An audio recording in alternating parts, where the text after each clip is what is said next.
এই জায়গায় মা তার সন্তানদেরকে নিয়ে খাবার খাইতেছিল। হঠাৎ করে বড় ছেলে বলে যে মা আমার পেট ভরে গিয়েছে, আমি আর খেতে পারবো না। ছোট ছেলে বলে যে মা আমারও পেট ভরে গিয়েছে, আমি আর খেতে পারবো না। তারপর মা বলে আচ্ছা ঠিক আছে, খাবার যেহেতু খাওয়া শেষ তাহলে আল্লাহর কাছে শুকরিয়া আদায় করো। তারপর তারা আল্লাহর কাছে শুকরিয়া আদায় করে। তারপর বড় ছেলে বলে মা আজকে তোমার ভাজিটা খুব মজা হয়েছে। ছেলে বলে যে মা আজকে তোমার রুটিটা খুব মজা হয়েছে।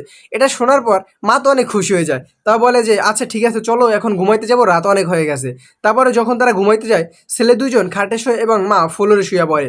এটা বড় ছেলে দেখিয়া সে মাকে বলতেছে মা আজকে আমার ফ্লোরে শুইতে খুব খুব ইচ্ছা করতেছে, কারণ আমার বিছানায় গরম লাগে। তাও মা বলে আচ্ছা ঠিক আছে তুমি নিচে আসো।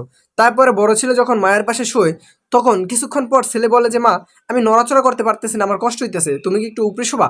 এখন মা বলতেছে যে না, কারণ মা চাইতেছে না যে ছেলেরা কষ্ট করে ফ্লোরে শুক, সে আরাম করে খাটে শুবে। এর কিছুক্ষণ পর মায়ের একটা মোবাইলে ফোন আসে।